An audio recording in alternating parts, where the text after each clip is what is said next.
اپنے مردوں کو تکلیف نہ دیجیے۔ علماء کرام نے مختلف احادیث کریمہ کی روشنی میں یہ اصول بیان فرمایا کہ مسلمان کی زندگی میں بھی اس کے احترام و اکرام کا حکم ہے اور اس کی وفات کے بعد بھی اس کی تکریم و تعظیم باقی ہے۔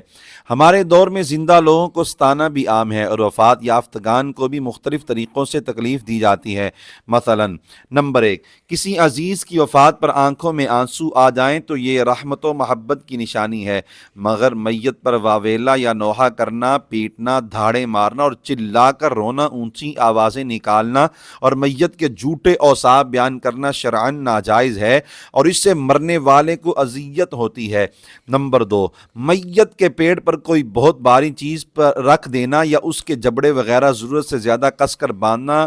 اس کے آزار کا سبب ہے۔ نمبر 3، مسلمان کا جنازہ اس طرح بے احتیاطی کے ساتھ لے کر چلنے کی بھی اجازت نہیں کہ اسے جھٹکے لگنے سے تکلیف ہو۔ نمبر 4، مسلمان میت کا پوسٹ مارٹم کرنا، اس کے اعضاء نکال لینا، اس پر تجریبات کرنا یا کسی اور ذریعے سے اس کی بے حرمتی کرنا سخت گناہ ہے اور اس سے میت کو تکلیف ہوتی ہے، تاہم کسی شرعی عذر کی صورت میں پوسٹ مارٹم کی گنجائش ہے، مثلاً اس سے کسی بے گناہ کی جان بچ سکتی ہو یا پوسٹ مارٹم کے بغیر تدفین میں شدید قانونی پیچیدگی ہو۔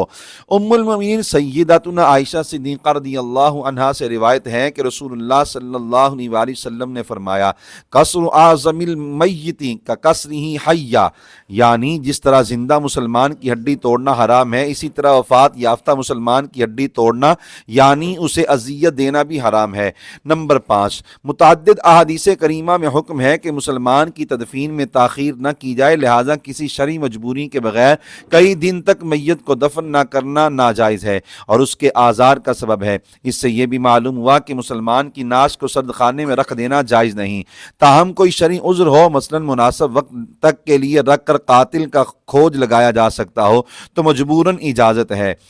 نمبر 6، ان کی توہین کرنا۔ نمبر 5، قبور مسلمین کی توہین کرنا بھی بڑا گناہ ہے اور اس سے قبروں میں آرام فرما مسلمانوں کی سخت دل آزاری ہوتی ہے، جیسا کہ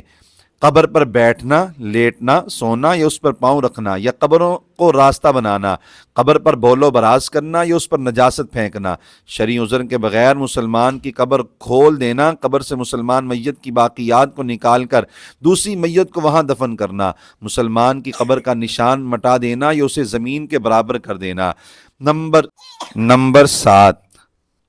وفات یافتگان کو ان کے زندہ متعلقین کے اعمال دکھائے جاتے ہیں، اگر زندہ افراد برے اعمال کریں تو اس سے ان کے مردوں کو بہت پریشانی ہوتی ہے، یوں انسان اپنے اعمال بد کا گناہ بھی اپنے سر لیتا ہے اور وفات یافتگان کو ستانے کا گناہ بھی۔ سیدنا انس بن مالک رضی اللہ تعالیٰ عنہ سے مرفوعاً مروی ہے، ان اعمالکم تعرض علی اقاربکم وعشائرکم من الاموات،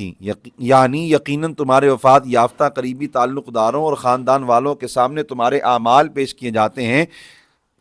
یعنی جس سے انہیں خوشی یا پریشانی ہوتی ہے۔ فَإِن كَانَ خَيْرًا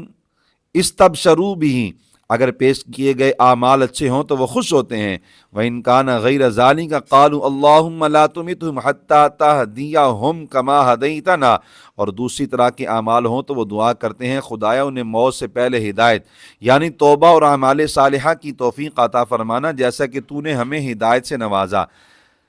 نمبر 8، زندہ شخص کے عیب بیان کیے جائیں تو اسے برا لگتا ہے، یوں ہی وفات پانے والوں کی برائی کرنے سے انہیں بھی دکھ پہنچتا ہے، چنانچہ حکم ہے کہ شرعی حکمت کے بغیر وفات پا جانے والے مسلمانوں کے عیب بیان نہ کیے جائیں۔ سیدنا عبداللہ بن عمر رضی اللہ تعالیٰ عنہ سے روایت ہے کہ رسول اللہ صلی اللہ علیہ وآلہ وسلم نے فرمایا، اذکروا محاسن موتاکم وکفوا عن مساویہم، اپنے مردوں کی خوبیاں بیان کرو اور یعنی بلا وجہ ان کی برائیاں ذکر نہ کرو۔ نمبر 9، وصال کر جانے والوں کو تکلیف پہنچانے کی بدترین صورت یہ ہے کہ محبوبان خدا خصوصاً صحابہ کرام یا اہل بیت اعظام علیہم رضوان کے بارے میں بد زبانی کی جائے اور ان کے باہمی معاملات کے سبب ان میں سے کسی کی توہین کی جائے۔ اس گھٹیا اور کبھی حرکت سے رب تعالیٰ بھی ناراض ہوتا ہے، رسول اللہ صلی اللہ علیہ وآلہ وسلم کے قلب اطہر کو بھی تکلیف ہوتی ہے اور ان نفوس قدسیہ کو بھی دکھ پہنچتا ہے۔